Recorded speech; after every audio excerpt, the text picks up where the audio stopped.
Hi, I'm Kenzie. Let's get started on the next Start to Read book. The fifth book is called Grover Learns to Read.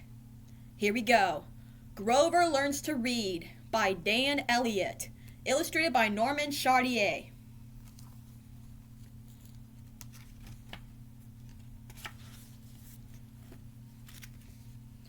Grover was happy. He was in his cozy bed, and his mother was reading a bedtime story to him.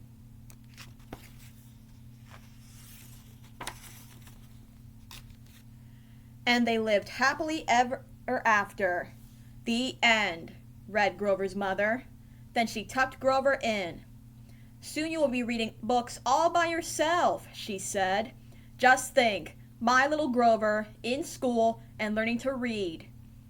She kissed him goodnight and said, "Sleep tight."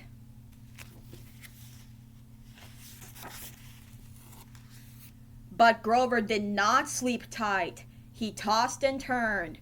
"Read books all by myself," he said to his pillow. "I want my mommy to read to me."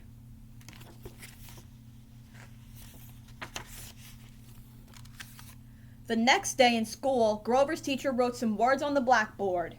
"Who can read this?" asked the teacher. "Me," Grover said, and he read the words out loud. "Very good," the teacher said.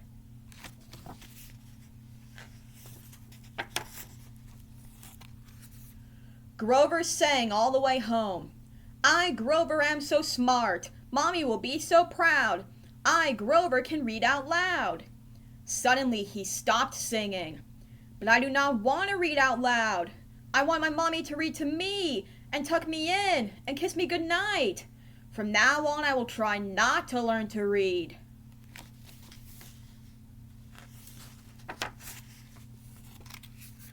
When Grover got home, his mother gave him some milk and cookies. "How was school?" she asked.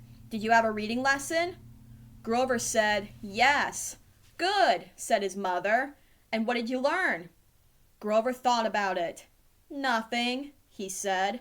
"Oh my, nothing at all?" asked his mother. Grover did not answer.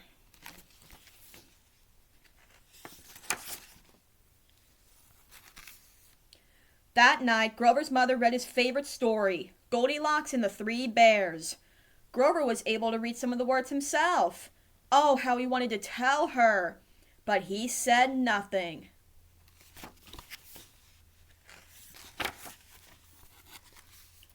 And every day after school, when his mother asked, "What did you learn in school today?" Grover said, "Nothing." Then he would say, "Read me a story, Mommy." His mother would smile and say, "In a minute." And she always did read him a story, but sometimes it was a very long minute.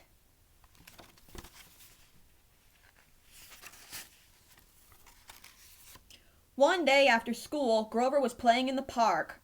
Betty Lou came running up. "Grover, do me a favor," she said. "I have to take these books back to the library. Will you watch my baby sister? I'll be back in a minute." "Yes, I, Grover the babysitter, will be so happy to watch your baby sister," he said.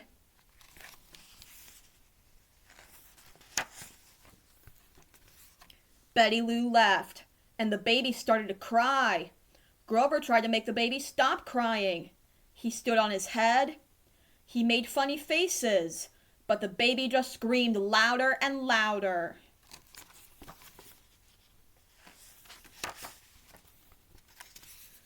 "Oh dear, where is Betty Lou? This is a very long minute," he said.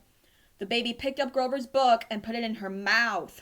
"No," said Grover. "Books are not for eating. Books are for reading." "I, Grover, will show you." He opened the book and began to read.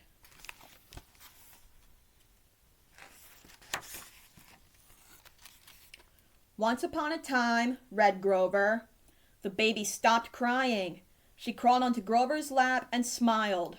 Soon Betty Lou came back. "Thanks a lot, Grover," she said. "Oh, it was nothing," he said happily.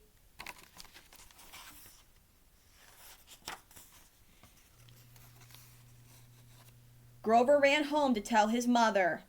"Mommy, I read a story to Betty Lou's baby sister. She sat in my lap just like I sit in yours."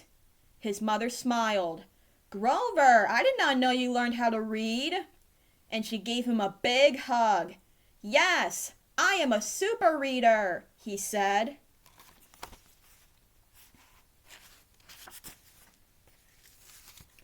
"That is wonderful," said Grover's mother.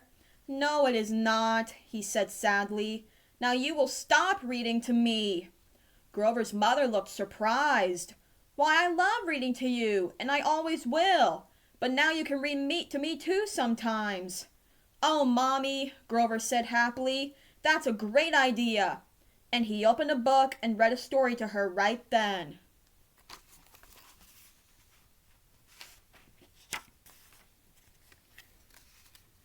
That night, after Grover's mother read him a story and tucked him in, she said, "Let's go to the library tomorrow. It is time for you to get a library card." Then she kissed him good night and said, "Sleep tight." And that is just what he did.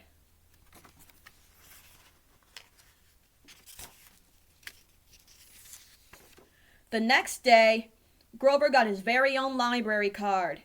He borrowed 6 wonderful books. The librarian waved goodbye. "Enjoy your books," she said. And Grover did. The end.